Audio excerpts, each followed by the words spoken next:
Hai Sobat Pajak, perkenalkan saya Luis Anderson Situpu, Kepala KP2KP Takengon. Pada kesempatan ini saya akan memandu Sobat Pajak semua, khususnya mungkin bendahara instansi pemerintah, terkait dengan pemanfaatan aplikasi Cortex, terkhusus pembuatan bukti potong e-Bupot atas pembayaran penghasilan pada pegawai tetap dan sampai nanti pembuatan dan pelaporan SPT PPh pasal 21-nya. Oke, jadi ini saya sudah login ke aplikasi Cortex-nya, Bapak Ibu ya. Jadi di sini sebagai disclaimer ya, saya menggunakan akun dari salah satu bendahara instansi pemerintah ya, menggunakan akun PIC dari salah satu SKPD di wilayah kerja saya, seperti itu KP2KP Takengon. Nah, coba nanti untuk kepentingan atau keperluan kerahasiaan data seperti itu, maka nanti nama atau identitas dari PIC ataupun satkernya dalam hal ini akan diblurkan, demikian juga dengan NPWP-nya seperti itu. Nah, oke, jadi kita mulai saja ya teman-teman, sobat pajak sekalian. Nah ini kita sudah login. Nah kemudian tampilannya seperti ini ya, menu dari atau ya interface dari Cortex-nya seperti ini. Nah kemudian kita langsung masuk ke menu e-Bupot ya, menu e-Bupot. Nah, kemudian karena ini konteksnya kita membuat bukti pemotongan bulanan untuk pembayaran penghasilan kepada pegawai tetap, seperti itu, maka kita masuk dalam submenu bukti pemotongan bulanan pegawai tetap ya. Nah, bukti pemotongan bulanan pegawai tetap di sini. Nah, maka akan kemudian muncul halaman seperti ini ya, sobat pajak. Nah, kemudian di sini seperti kita lihat di sini ada tombol create e-Bupot MP dan juga di sebelah kanan ada impor data ya, impor data XML maksudnya. Nah, jadi pada saat untuk membuat e-Bupot PPh pasal 21 ini atas pembayaran gaji kepada pegawai tetap, nah ini bisa melalui dua mekanisme ya. Jadi bisa melalui create e-Bupot MP, yaitu menginput data Bupot satu-satu ya untuk setiap pegawai seperti itu, atau bisa juga dengan melakukan upload atau impor data ya, impor data melalui file XML seperti itu, yang berasal dari file Excel yang telah di-convert menjadi file XML. Nah, bedanya apa? Kalau misalnya kita create e-Bupot MP, ini kita menginput satu-satu ya, sesuai dengan jumlah pegawai. Jadi misalnya kalau jumlah pegawainya ada 50, maka kita input satu-satu, sehingga akan sangat memakan waktu ya, memakan waktu dan mungkin tidak efisien seperti itu. Sehingga memang lebih disarankan dalam hal jumlah pegawainya banyak ya, jumlah pegawai tetapnya banyak, maka menggunakan fitur impor data ya, impor data dalam bentuk file XML tadi seperti itu. Nah, maka di sini dalam kesempatan ini saya akan memandu sobat pajak semua untuk melakukan impor data melalui file XML. Nah, jadi terlebih dahulu langkah pertama yang akan dilakukan adalah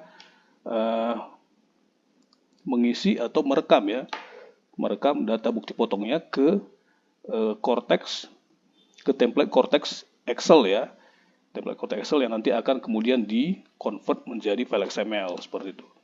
Nah, template Cortex Excel-nya seperti apa? Nah, ini kita download terlebih dahulu ya, kita download terlebih dahulu template Excel-nya. Nah, ini sudah ada di Google Search, kita tinggal googling aja. Jadi template Excel Cortex ya, kita googling aja. Nah, kemudian akan muncul dia yang paling atas ya, websitenya. Nah, tinggal kita pilih aja template XML yang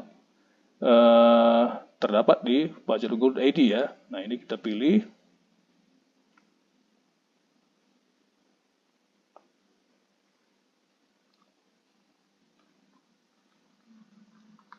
Nah, kemudian kita scroll ke bawah. Nah, ini muncul ya daftar template XML ya, template XML untuk berbagai jenis pajak ya, dari P21, 26, kemudian Bupot unifikasi, sampai kemudian faktur pajak dan SPT tahunan, ada semua di sini ya. Jadi kita pilih yang paling atas ya, bukti pemotongan bulanan pegawai tetap atau disingkat dengan BPMP ya.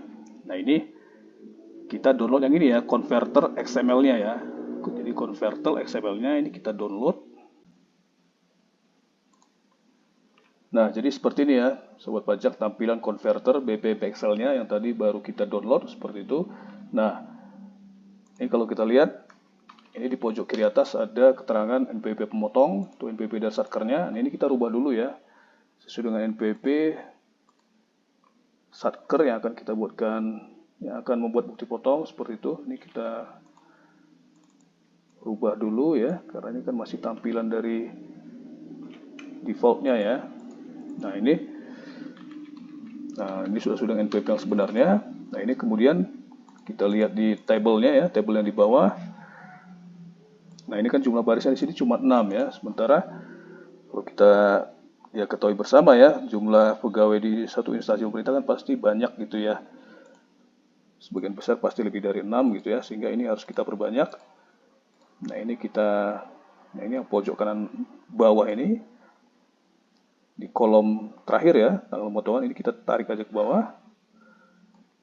Nah kita copy ke bawah gitu kan ya. Nah sama halnya juga dengan yang kertas kerja ternya ya, jadi kertas kerja ter, penghitungan ternya. Nah ini yang 3 kolom ini juga kita copy ke bawah ya, sehingga menyesuaikan dengan jumlah barisnya seperti itu. Nah kemudian masa pajak ini kita ganti semua, ini misalkan jadi masa pajak Juli ya, jadi kita mau bikin bukti potong untuk masa pajak Juli. Kemudian tahun pajak kita bikin 2025 semua ya. Status pegawai kita anggap residen semua. Nah, kemudian NPWP NIK. Nah, NPWP atau NIK ini, nah ini kan di sini masih NIK dari NIK defaultnya gitu ya. Ini kan harus kita rubah nih. Nah, berhubung untuk simulasi ini saya tidak punya data NIK yang real gitu ya, maka ini saya akan menggunakan data NIK yang biasanya digunakan untuk pegawai atau penerima penghasilan yang NIK-nya tidak diketahui. Ya, jadi ini hanya untuk keperluan simulasi ya. Hanya untuk keperluan simulasi. Nah nanti Bapak Ibu pada saat simulasi atau pada saat praktek di tempat masing-masing, nah ini disarankan untuk menggunakan NIK yang sebenarnya dari masing-masing pegawai gitu ya.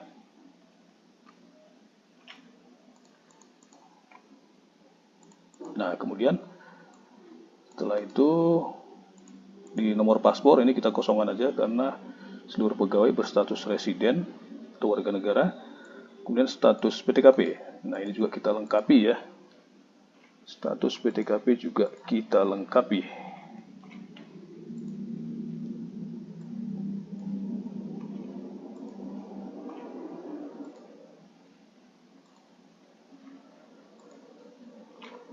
Nah kemudian berikutnya adalah kolom jabatan, nah atau posisi ya. Ini misalkan saya isi dengan ini ya, struktural semua gitu. Copy seterusnya ke bawah. Nah kemudian sertifikat atau fasilitas, nah ini kita pilih NA semua atau not available semua. Kemudian kode objek pajak, nah ini udah sesuai ya, 21101 sehingga tinggal kita copy aja terus ke bawah. Nah kemudian penghasilan kotor, nah ini informasi yang paling penting ya, jumlah penghasilan kotornya. Nah ini kita isi ya, nah ini harus dilengkapi.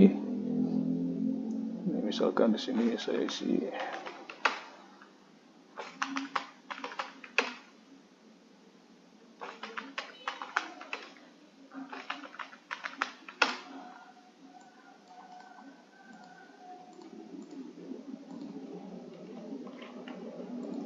Nah, mungkin Bapak Ibu bertanya-tanya, ini ngambil datanya dari mana sih gitu kan ya? Ngambil data penghasilan kotornya, data NIK-nya gitu kan ya. Data status PTKP-nya, ini dari mana gitu loh. Nah, Bapak Ibu ini bisa mengambil datanya dari data Excel yang di-generate dari aplikasi Taspen gitu ya. Aplikasi Taspen untuk penghitungan PPh 21 atas pembayaran gaji ya. Bisa diambil dari situ. Jadi formatnya itu atau susunannya itu sudah sesuai dengan ini ya, sudah sesuai dengan converter XML ini ya, sudah sesuai. Jadi tinggal di copy-copy aja nanti seperti itu.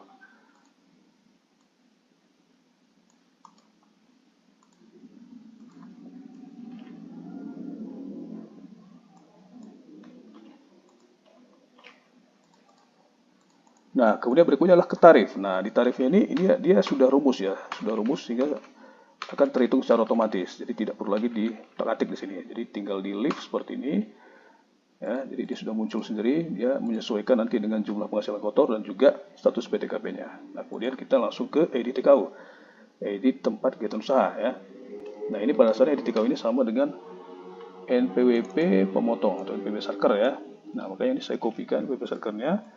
Cuma nanti di belakang itu, setelah NPWP itu, ditambahkan 0, angka 0 sebanyak 6 kali gitu ya. Nah, gitu.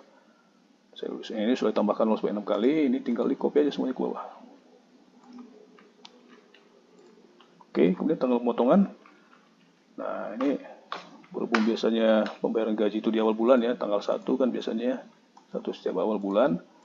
Ya, makanya tanggal pemotongan juga disamakan dengan tanggal pembayaran gaji 1 bulan 7 2025. Nah, jadi begini ya, sudah terisi lengkap semua ya, data di converter XML-nya ya, converter XML-nya, formulir BPMP-nya ini, sehingga ini tinggal kita save aja ya, kita save. Pertama kita save as dulu sebagai file Excel mungkin ya, file Excel.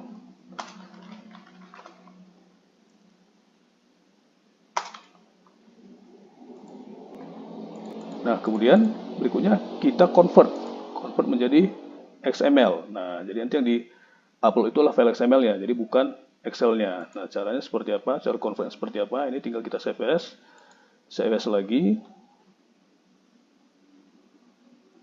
Cuman dia dalam bentuk XML data gitu ya.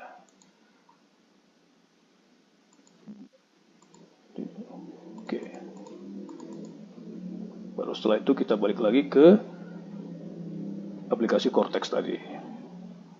Aplikasi Cortex di menu ibu pot tadi ya, ibu pot di BPMP. Nah, di sini kemudian kita klik tombol import datanya ya, import data, dan kita browse ya. Nah, kemudian kita pilih ya file XML yang baru kita generate tadi ya, kita pilih, kemudian kita open. Nah, ini kenapa nih? Kok nggak muncul gitu loh? Nah, yang ada di sini baru Maret. Nah, yang Julinya mana gitu kan ya? Nah, ini jangan langsung panik Bapak Ibu ya. Nah, ini Bapak Ibu di sini atau sobat pajak di sini, ini tinggal klik aja nih tombol refresh. Nah, langsung muncul ya semua kan? Nah, jadi tadi bukti potong yang telah kita rekam tadi dalam file Excel tadi, nah ini telah di transfer semua ya, telah muncul semua di menu ibu pot Cortex-nya seperti itu ya. Nah, ini ya. Jadi kalau misalkan mau dilihat satu-satu bisa ya, tinggal di klik aja ya ikon mata. Nah, ini tinggal dilihat satu-satu. Atau kalau mau diedit secara manual juga masih bisa ya, tinggal di klik aja tombol edit ya. Oke, balik lagi. Nah, ini sudah ini ya, sudah tercreate seperti itu, sudah tercreate bukti potong atas pegawai tetap ya, bayar penghasilan pada pegawai tetap. Nah, tapi ini statusnya masih konsep, belum terbit. Nah, jadi cara menerbitkannya seperti apa? Cara menerbitkannya ya. Nah, ini tinggal kita checklist saja ya, checklist masing-masing halaman ya. Nah, ini kemudian kita klik terbitkan. Nah, tombol terbitkan ya. Nah, itu ya. Nah, kemudian yang halaman kedua juga kita checklist juga ya. Kemudian kita klik terbitkan gitu ya. Nah, baru setelah konsep bukti potong tadi terbitkan, maka statusnya kemudian berubah menjadi telah terbit seperti ini ya. Jadi dia masuk ke bagian yang telah terbit ya, bagian bukti potong yang telah diterbitkan di sini ya. Oke, di sini.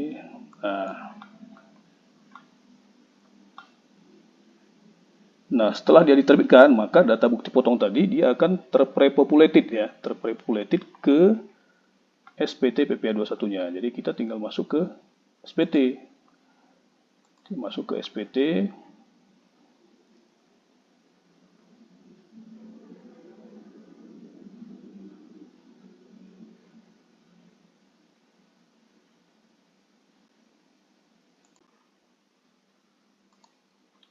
Oke, jadi tampilan SPT-nya seperti ini ya. Ini kita lihat di bawah di daftar konsep SPT, ini ternyata belum ada konsep SPT PPh pasal 2126 masa pajak Juli 2025. Nah, sehingga di sini kita buat konsep SPT-nya dari awal. Klik ini, buat konsep SPT. Kemudian muncul halaman jenis pajaknya ya. Kita pilih jenis pajaknya PPh 2126 dan lanjut. Kemudian muncul pilihan masa pajak. Nah, di sini kita pilih masa pajak Juli 2025, kemudian lanjut ya. Kemudian muncul dia opsi model SPT ya. Karena baru pertama kali lapor ini SPT-nya, maka dia opsinya adalah normal ya. Kemudian kita klik buat konsep SPT. Nah, baru kemudian muncul konsepnya ya. Kemudian kita klik ikon pensil untuk membuka konsep SPT-nya, kita lihat. Nah, kemudian muncul ya halaman induknya seperti ini. Nah, ini terlebih dahulu ya kita klik posting SPT. Agar kenapa? Ya, posting SPT ini diklik ini agar data UPOT yang tadi telah kita terbitkan dia akan terpopulated, dia akan tertransfer gitu ya datanya ke SPT-nya gitu ya. Kita klik posting ini. Nah, jadi data Ibu Pot tadi yang telah terbitkan tadi dia kemudian masuk semua ya ke SPT-nya gitu loh. Masuk ke SPT-nya. Nah, kemudian di bagian satu ini akan muncul dia perhitungan PPh 21 yang dipotong ya di masa pajak Juli 25 berikut nanti sampai kemudian jumlah perhitungan PPh 21 yang kurang bayar di masa pajak tersebut. Nah, kemudian dalam hal kita pengen melihat rincian bukti potongnya, ini kita buka halaman ini, lampirannya ya di L12. Nah, ini ya, di sini ada lampirannya, lampiran bukti potongnya. Nah, ini bisa kita cek lagi ya, daftar bukti potong yang tadi telah kita terbitkan. Kemudian kita balik lagi ke induknya. Nah, setelah semuanya sudah oke ya perhitungannya, kita scroll ke bawah. Kita kemudian masuk ke kolom pernyataan tanda tangan ya di bagian D. Nah, ini pernyataannya kita checklist dulu ya, kita checklist. Nah, kemudian di sini, nah ketika kita sudah oke ya, sudah mau bayar lapor, maka tinggal kita klik bayar lapor. Nanti kemudian muncul opsi pembayaran ya, apakah menggunakan saldo deposit dalam hal masih terdapat saldo deposit yang mencukupi seperti itu ya, atau menggunakan kode billing baru gitu. Nah, dalam hal misalkan PPh 21 gaji di bulan Juli ini telah pernah distorkan sebelumnya dan depositnya masih ada gitu, maka bisa diklik atau dipilih yang opsi pemindah bukan deposit seperti itu ya. Tapi dalam hal memang saldo depositnya tidak mencukupi lagi, maka yang dipilih adalah membuat kode billing baru seperti itu. Nanti setelah kita memilih opsi pembayaran, maka akan muncul halaman tanda tangan ya, tanda tangan digital, tanda tangan elektronik nanti. Nah, nanti di situ PIC akan menginput ya tanda tangan digitalnya dan kemudian melakukan konfirmasi. Nah, setelah nanti kemudian pajak kurang bayarnya itu terbayar ya, baik melalui deposit atau melalui kode billing baru tadi, maka status SPT-nya nanti akan menjadi terlapor seperti itu. Sepanjang SPT-nya belum dibayar ya, pajak kurang bayar belum dibayar, maka status SPT-nya masih akan dalam bentuk SPT menunggu pembayaran seperti itu, sampai kemudian pajak kurang bayar dalam SPT tersebut dia dibayarkan sesuai dengan kode billing yang telah di generate ya dari sistem. Oke. Ya, demikian mungkin ya sobat pajak sekalian, khususnya bendahara instansi pemerintah, tata cara atau teknis pembuatan bukti potong PPh pasal 21 ya atas pembayaran penghasilan kepada pegawai tetap seperti itu, atau pembuatan BPMP tadi, sampai kemudian juga pembuatan konsep SPT-nya dan pelaporan SPT-nya seperti itu ya. Nah, jadi sebenarnya langkah-langkahnya tidak terlalu rumit seperti itu, tidak terlalu kompleks. Hanya saja memang Bapak Ibu sekalian ini nanti perlu semacam ketelitian ya, seperti itu, ketelitian dalam menginput data, khususnya di template converter Excel yang tadi ya, seperti itu. Demikian mungkin Bapak Ibu sekalian, mudah-mudahan konten ini dapat berguna bagi Bapak Ibu sekalian dan mempermudah Bapak Ibu sekalian dalam melaksanakan hak dan kewajiban perpajakannya melalui aplikasi Cortex. Terima kasih dan sampai ketemu lagi di konten yang berikutnya. Wassalam.